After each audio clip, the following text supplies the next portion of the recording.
Okay, I should start the interview by saying thank you again for finding time to sit down and chat with me. Obviously, we've been here before, we've gone through your background and how you got into theatre, so we're just going to jump straight in. So, where did your love of writing begin? Yeah, I've always had a love of writing. I think that's because I've always had a love of stories. Hmm. My mom always told me I was a really big reader. Pretty much as soon I was so hungry to learn my letters and to just read absolutely everything I could, kind of like maybe not quite as much as Matilda, but like, Yes. pretty solid level. I remember I would go to like summer camp and I would read like one book a day. And pretty much once I started, my first kind of love for writing came with adapting stories. Hmm. I've always been very, very excited about and interested in stories, like feminine stories whose perspective maybe we don't hear from a lot, like the Hmm. villain side and that kind of thing. So, really, it started for me quite young. But then I started into playwriting when I was, I would say, in university in my early 20s. Hmm. But most of my playwriting has been very collaborative, Hmm. mostly with devising. So, actually, before Arachne Athena, I mostly did like shorter pieces or Hmm. short stories that I would write. This is my first solo written full length show. Wow. And Yeah, obviously, we'll get into it later, but it's doing very well considering yeah, it's your first sort of piece. But what drew you yeah. to the story then of Athena and Arachne? Then what sort of how were you introduced to it? Yeah. So in addition to being a big book nerd, I was also a big Greek mythology Hmm. nerd too, and lots of mythologies too. Norse mythology, Indian mythology is fascinating to me. Native American mythology, but Greek mythology was kind of the first one. It was actually in the pandemic, right at the start, when we were all in lockdown in summer of 2020. Yes, as we all remember that time and what it was we were doing or not doing, rather. Yes. Yeah. And I actually came across Mythos, Stephen Fry's, Hmm. kind of retelling of all the myths in Greek mythology. And I had heard the Arachne and Athena myth before, but I was really reintroduced to it through Stephen Fry's Mythos. And the thing that really struck me about it was that it was between two very strong women who were not fighting over a love interest, which Hmm. tends to be a lot of the case Yeah. with women in mythology. And at that time, what I was most drawn to was so if you don't know the story, Hmm. right, it's Athena is the goddess of handicrafts. We mostly know her as the goddess of justice and wisdom, Hmm. but also of crafts. Um, and Arachne was a great weaver, and she boasted that she was the greatest weaver in the world. And so, sort of par for the course, Athena finds out, gets pissed or gets angry, not drunk. She she gets angry, and comes down, and she and Arachne have this great weaving contest. Um, that's all, that's a thing that happens quite a lot with the Hmm. gods versus mortals in Greek mythology. But with this one in particular, what was interesting to me were what the tapestries were about. Hmm. That in that Athena, her tapestry was about how the gods are so benevolent and powerful, and this relationship to mortals, and mortals should be so grateful. And then Arachne's tapestry was about how horrifyingly the gods had treated mortals, in particular Zeus, Hmm. and really used her art to call truth to power. And then, depending on where you split, the myth, she either was turned into a spider for punishment or pity, depending on the story you follow. But I was very drawn to the idea of using your art to call out truth to power, like Hmm. Arachne did. And I thought, what would that look like now? What does that look like now? Hmm. So I decided to bring the whole myth into the modern day, make Athena this very like a lawyer or a Hmm. judge, a solicitor, maybe. Very stern, but there's still a lot of humor to her because I'm a clown. Um, and then Arachne is this, like, kind of like more for the people sort of character. Hmm. And Yeah, so that's a really long answer to your question, but that's Hmm. what drew me to the story and where I encountered it. So obviously then you said you had the idea of right, I'm going to make a play about this. So what was the sort of show building process like for you then, putting pen to paper and the build? of the production? Yeah. It was really hard Mm. because as I mentioned, I'm a collaborator and a deviser and a mover first and Mm. foremost. I knew I wanted to write this play, but man, getting in the room solo, Rhys, it took me 3 years to Wow. even get a draft, like to just crank out a draft. And honestly, um, it really wouldn't have fully come to fruition until unless I had hired a director, which I did. Mm. And then we got so much work done in like 3 months. So part of the playwriting process for me, with this being my first solo full length piece, was realizing of like what I need to Mhm. succeed. I am not a person to sit down by myself with pen and paper. That's too much goes on in there, and I'm backtracking and side tangent. Like I need someone to give me some accountability and focus. Yeah, and then it really took 2 more years after that of workshopping with different directors and putting it in front of audiences again and again to reach the final version that it's Mm. at now. But the building, I'd say the origin point was that was Arachne's tapestry. I Mhm. knew I had that. I had a vision. It was Mm. a Zeus burlesque piece, and Yeah. no, I'll leave that there. But that stayed, and the rest just slowly started building more and more around that piece. Mm. And so from the very beginning, was it always going to be a solo show? Did you go in and go, right, I'm just writing this for myself and no one else?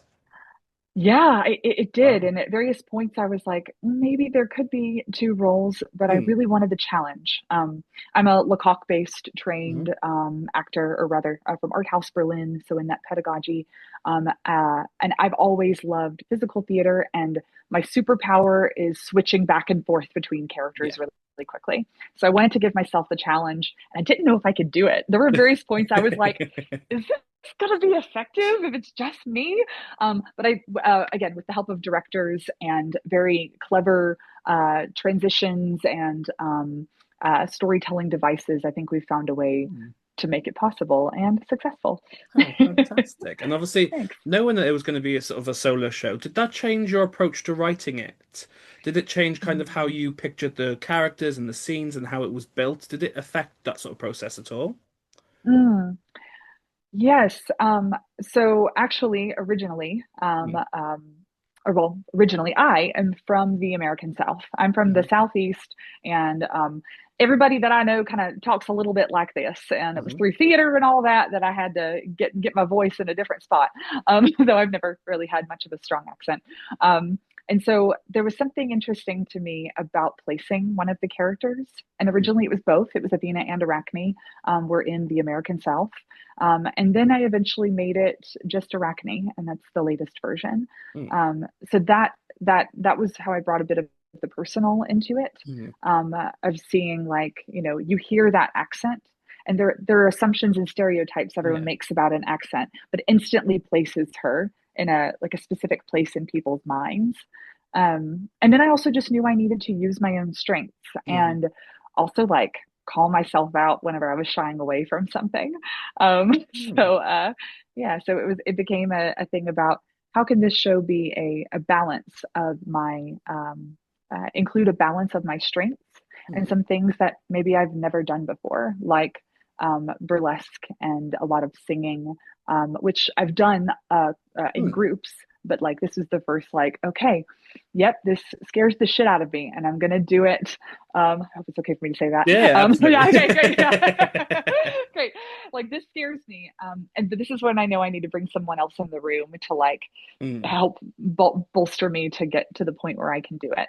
Mm. And then the last part I'll say about that is the show is about, with the tale between the two of them is about weaving, and I am an avid fiber artist. I am a crocheter. Mm. So a lot of the set pieces are crocheted, and props are crocheted. And I did that very purposefully. I wanted to make it an intimate show so that people could really see the craft. Mm. And that really influenced the process because there are just some things you can't crochet. Um, so we were like, okay, why don't we keep this to like household items and things that you can, really are very tactile and attainable. Mm. Oh, Yeah. fantastic. So for your first show, your sort of first writing of a full-length solo show, not only did you decide, right, I'm going to star in it, I'm going to write it, I'm going to make the set, I'm going to crochet the set to make it even harder. I'm going to do some burlesque as well.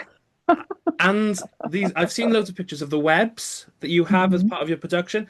So all those sort of theatrical elements must add more pressure to you as the solo performer. Mhm. I think it did, but it was a thing Mm, of I didn't give myself, for better and for worse, I didn't give myself a timeline to mhm, create this show.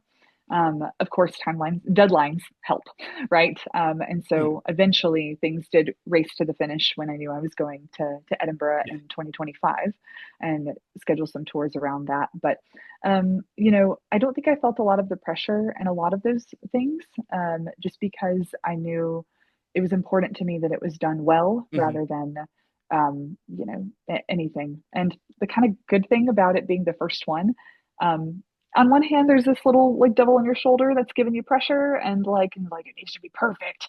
But then on the other hand, there's nothing to compare it to. yeah. So you're just like, well, this is just me and this is the thing, and we're just gonna see how it goes. Yeah. Mm, fantastic. And obviously, the Yeah. show itself deals with a lot of sort of complex issues, and it's one of the one of the few shows that I've seen online. I've not checked all of them that has an age rating for the Fringe. Yeah. So having that age rating, does that sort of change sort of your tact for the Fringe? How you're going to approach getting customers in? How you're feeling about bringing a show over? Does that sort of change your opinions on that? Hmm. I'd say that it is yeah, what an interesting question. Thank you. Um, yeah, because a lot of the work that I do does Mm, tend to be a bit more family friendly, which allows me to come up with a really clear character mm, mask to improvise with. I'm an improviser too. So it's really interesting with this one to stay playful but not attract children. mhm, Um, so yeah, it is a challenge. I've done a lot of approaching like universities and just honestly just being very transparent with people and be like, this is an adult show with adult themes, mhm, but it is also very playful. So I think just like being really honest and straightforward about that um, mhm, has been great. But yeah, the challenge has been like, okay, for street marketing and for mm. um, talk and with the complexity of the show, getting my elevator pitch down, like slimming it down more and more and more, to be like, it's a funny show, but it's also complex, and there's burlesque, and it's about a myth, but it's also set today. So maybe that's the pitch. It's just me like firing off a bunch of nonsense words. Who knows? So Yeah. obviously, we talked about all the solo show, the starring in, the writing. Yeah. But this isn't the only show you're taking, as we talked about in our other interview. You are also with the Well Balanced Dad. So, not going to Yeah. you're not making it easy for yourself this year. But how are you going to find the switch between sort of the fun-loving, jovial dads to then this very serious and complex show in, and potentially the evenings? How are you going to find the switch between those two sort of worlds? Yeah. Honestly, I kind of wish that they were swapped so that I could like, end on actually that'd probably be harder to try to end on like a physical comedy Mm, after I've gone through this big emotional journey with these characters. I think what I will probably have to do to prep is just have a bit of alone time, mm, which is not ideal for flyering, but just like to make sure that I give myself a little bit of time to like, okay, what do we need to do to focus in this other mm. realm? Arachne Athena is still very comedic, certainly, Yeah. especially in the beginning. So that's helpful that they're both comedies, but yeah, this very different kind of comedy. Um, and uh, and luckily, we actually had both shows Hmm. and The Mothman Cometh, my partner's Hmm. show, at the Green Bay Fringe about a week ago. And so we were able to test out doing all three of them for Wow. 4 days in a row, which was really rewarding and taught us plenty of lessons. Yeah. Obviously, you're gonna have to make sure you're warmed up and prepared for both shows. I did hear a really helpful hint the other day of singing while you're riding through Edinburgh. Yeah, Yes, that's really good yes. for as a vocal warm-up. That's exactly what I did. That's what I did last year, and I plan to do it again. We have our bikes from the cyclopath who does the bike Hmm. fixings and does the free ride program. So hopefully, if I get a bike this year, you'll see me, you'll hear me before you see me, riding up the morning side hill, huffing and puffing and singing "Material Girl."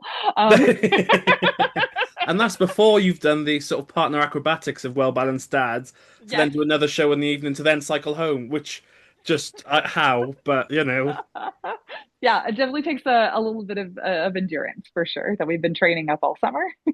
it's fabulous. And obviously, you mentioned earlier that this is not your first time at the Fringe. So I want to take you back to last year when you got that announcement that you are heading to the Edinburgh Fringe with the show for the first time. What was it like getting that announcement to say, right, we want you and, heading to one of the biggest theatre festivals in the world? um, I was my gosh, same feelings as this year. Mm, I was so thrilled. I went with Greenside last hmm year, and it was such a wonderful team, and um, it was in the Willow studio, so it was just this like with this grand like chandelier and it was just so perfect, and the feeling was just you know I was like simultaneously completely overwhelmed, but also mm. like had to just break it down for myself month by month. Lots of spreadsheets, which was great. It helped that my romantic partner Richie was my tech, and I was Mm, teching his show, and that we could share a little bit of that of those responsibilities and that overwhelm together a bit. hmm But man, oh man, yeah, going last year with the solo show was just yeah, again overwhelming and so playful and so honestly what it boiled down to was I was like okay, we've done it, and I just kept prepping and prepping, and then I had the moment of like, what if I have to cancel a show because no one's there? And that didn't happen. So honestly, every single time that, so it became about a new thing once I arrived. And then I was like, as soon, like every day when I would check ticket sales, I all I was thinking about was, great, we don't have to cancel a show today.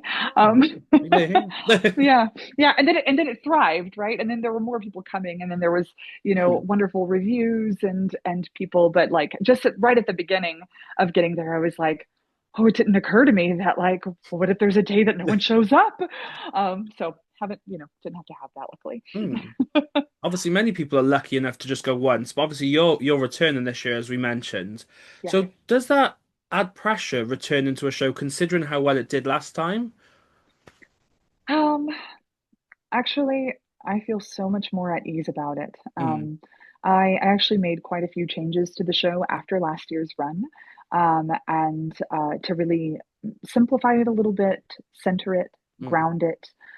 Biggest change is that Athena is no longer Southern, and I'm playing her. She's like a little closer to mm, me, but a very particular side, who's like, um, so, and then trying that out for Green Bay, where it actually won the Pick of the Fringe award oh, at Green Bay nice. Fringe about 2 weeks ago.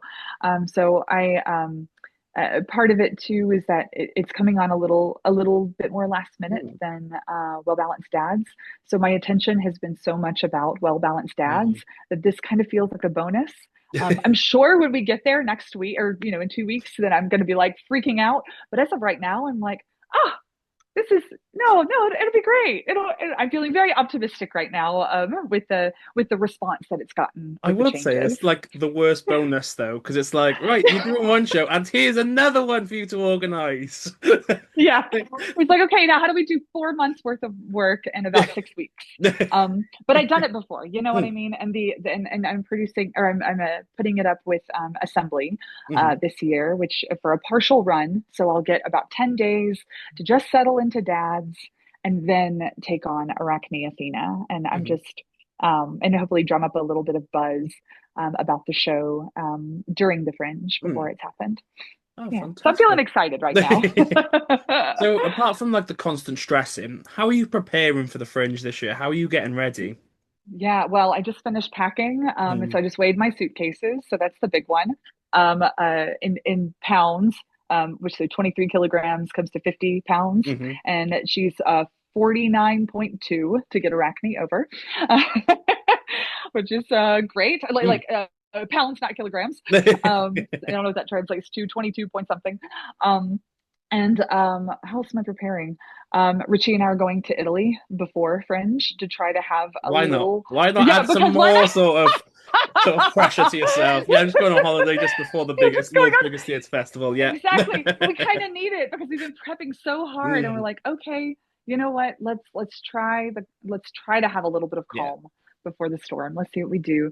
And then otherwise just see like really just trying to find the like inner peace. We've done everything we can logistically. Hmm. You know, we can keep blasting on social media and inviting people, but at the end of the day, we've done what we Mm. can, and it's time for the work to speak for itself.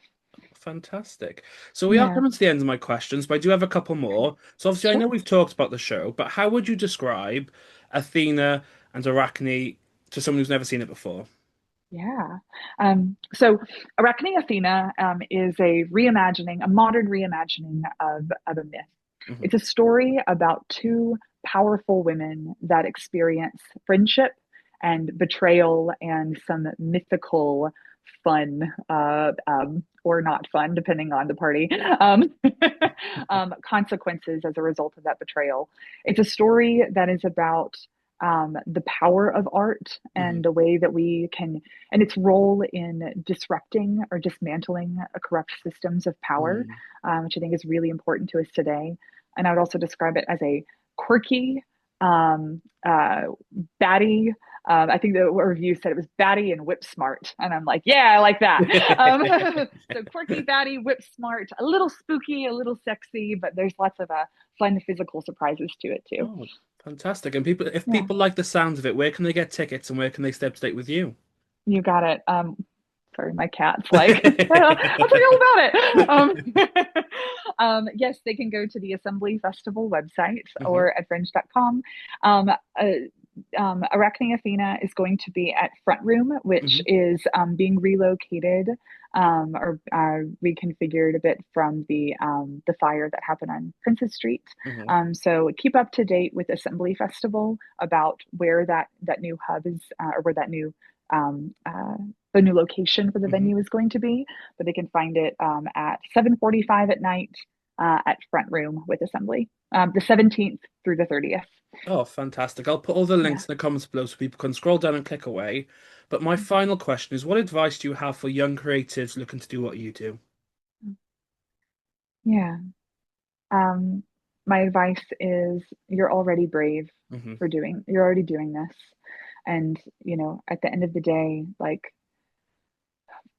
be so like in the way that you feel when you Hmm. connect with a person's art, know that just by putting it out there, just by going to the fringe and putting this out there, you are opening up the potential for someone, even if your audience is teeny tiny, to connect with your art in the way Hmm. that you've connected and resonated with someone else's, and like that is worth it. Mm. And to build Yeah. its own spider web. There we go. And Yes, I'm going to give there it myself a is. a Hey. star for that one. But I said at the beginning, but I'll end the same way. Thank you so much for finding the time to sit down and chat with me again. Obviously, I'll put all the links in the comments below so people can scroll down and click away. And I obviously wish you the best of luck at the Edinburgh Fringe, and I shall speak to you soon.